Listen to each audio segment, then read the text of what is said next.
Mas vamos seguir por aqui com entrevista, porque temos também aqui mais uma convidada na nossa programação, é a professora de Relações Internacionais do IDP, a Monique Sochachevski, que também gentilmente nos atende durante a manhã deste sábado. Professora, muito bom dia para você, obrigado por conversar com a gente nesta manhã. Obrigada pelo convite. Junto comigo está Américo Martins, também Diego Pavão, e eu começo perguntando, professora, como que você tem enxergado este conflito até aqui, digamos, a intensificação dos ataques nesses últimos 2 dias, mas os alvos nucleares sendo o principal protagonista dos ataques israelenses? Olha, primeiro eu acompanho com muita preocupação, né, se poderia ser o que uma das interpretações possíveis, né, de que Israel estivesse atuando como um proxy dos Estados Unidos para forçar as negociações por parte do Irã, não me parece, a coisa está escalando cada vez mais para uma guerra mais direta. De fato, os alvos israelenses foram, né, praticamente decapitar tanto a elite nuclear e a elite militar do Irã e tentar atingir não só o que seria, né, lugares de fabricação ligado ao programa nuclear, mas também a origem justamente da onde eles lançam mísseis balísticos, aonde armazenamento de drones, né, que seria justamente essa possível resposta por parte do Irã.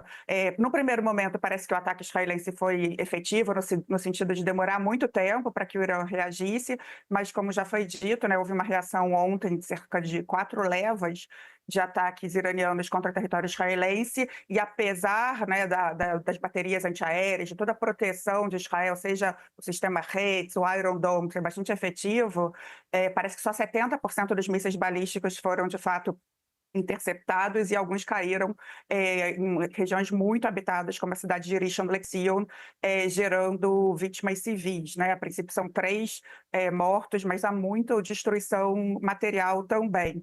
Então, Israel já sentiu um pouco nesse ataque, mas hoje o que eu estava vendo na mídia israelense antes de vir conversar com vocês é justamente a Força Aérea Israelense voltou a atacar o território iraniano, focando sobretudo numa região que eles chamam de Kermanshah, que seria justamente da onde saem esses mísseis balísticos, né? Porque, enfim, para tentar proteger, para que, não chegue tanto ao território israelense. Por um lado, é impressionante ver que há uma entrada, mesmo parece que tinha uma base de drones dentro do Irã operada por aliados, né, por agentes ligados a Israel. Isso é bastante impressionante, e é impressionante também pensar que a Força Aérea Israelense, eu estava ouvindo, os aviões voam por 4 horas para fazer esses ataques, né? Mas, enfim, apesar disso tudo, quando a gente olha em termos de guerra ser, né, bastante impressionante de uma maneira geral, parece que a coisa está escalando, cada vez mais vítimas civis. A gente não sabe o número de civis do lado iraniano. Eu ouvi o Trita Parsi, que é um especialista, falar em 400 civis entre familiares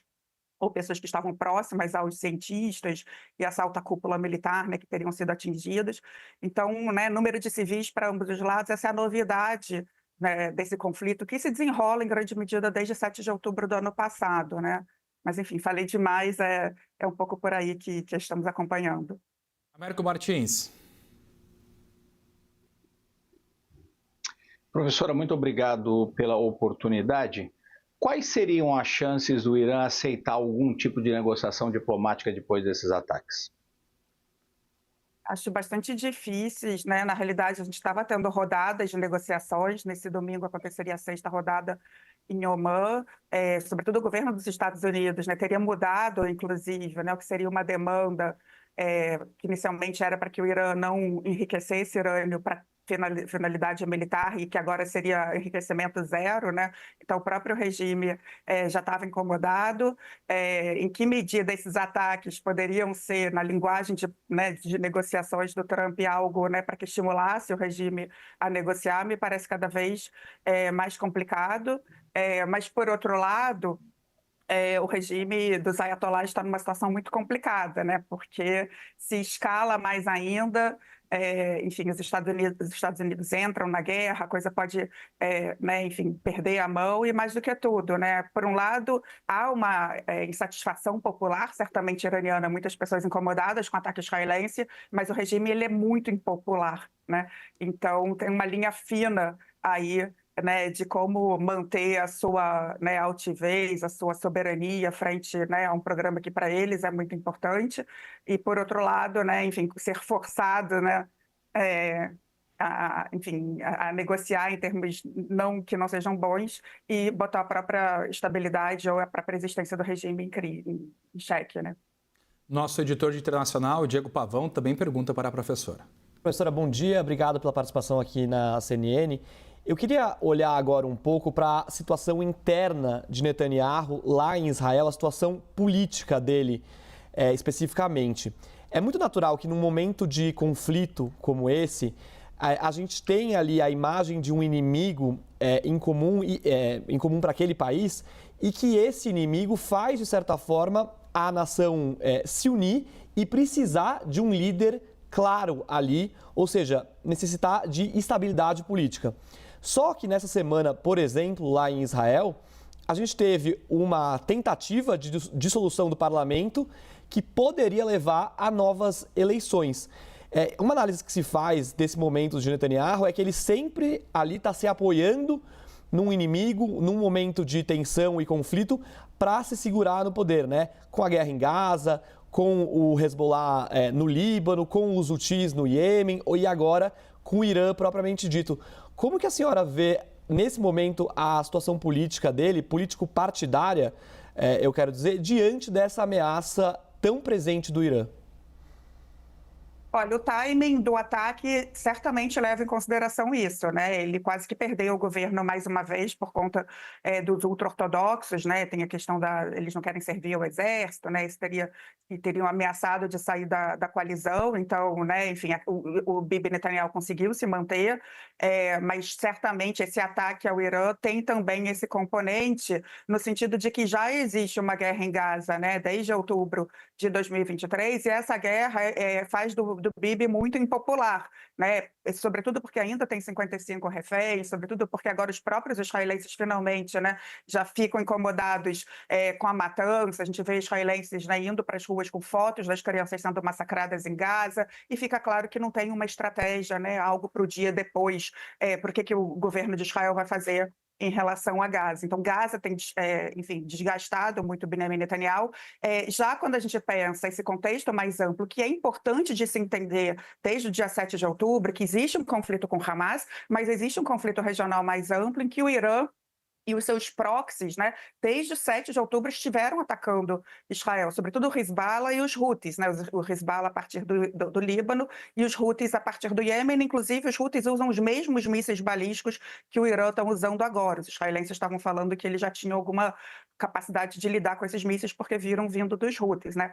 Mas o que eu estou querendo dizer é que quando o Bibi fala, né, desse eixo da resistência, esse anel de fogo, né, criado pelo Irã mais amplamente, e tendo o regime iraniano e o programa nuclear iraniano como a ameaça, ele consegue ter mais popularidade, digamos, é o tipo de coisa que os israelenses, de uma maneira geral, nos últimos anos, entendem o Irã como uma ameaça. Então, quando ele faz essa guerra, é um pouco diferente da guerra em Gaza, e ele ganha ali um respiro, né? Parece que as primeiras horas também, tem várias camadas também, porque a Força Aérea Israelense ficou na lama pelo 7 de outubro, eles foram muito ineficientes. Agora eu estava vendo a mídia israelense, que está sob censura, eles estão vivendo um momento eufórico muito preocupante, mas eles estavam falando, olha só, a Força Aérea está fazendo o que ela deveria fazer, temos que louvar, né, os pilotos. Então, certamente, o Benjamin Netanyahu é impressionante como ele é sagaz em termos políticos, na sobrevivência dele, e remanejar. Era para esse cara ter caído no dia 7 de outubro, frente ao fracasso em todas as frentes, né, inteligência militar, que foi o 7 de outubro, fora isso tem vários processos de corrupção contra ele. Então, enquanto tiver guerra, enquanto tiver essa incerteza, ele se mantém no poder. E, por incrível que pareça, parece que esse governo vai se resistir até o ano que vem, quando de fato devem ter eleições. Nos governos anteriores, quase todas as coalizões caíram antes do período, né? Então é impressionante como o Benjamin Netanyahu usa também a guerra, né, contra o Irã para se manter a sobrevivência política dele. Professora, a senhora acredita que Netanyahu vai conseguir sentar-se à mesa para negociações com o Irã e até tendo os Estados Unidos como um coadjuvante?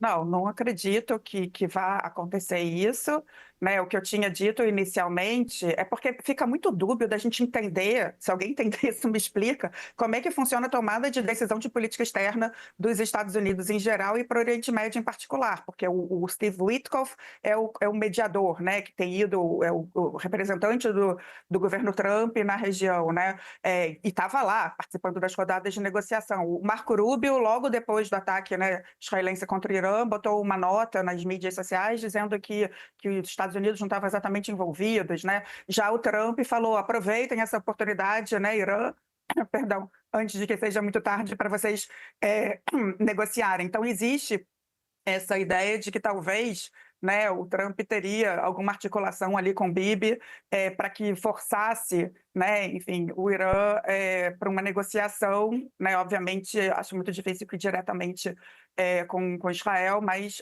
através dos Estados Unidos. Mas cada dia que passa, né, esse tipo de coisa, a gente ainda está tomando informações, coletando informações, elas são ainda muito controversas, não me parece possível. Acho que, infelizmente, a gente vê o Oriente Médio, enfim, mais explosivo do que nunca.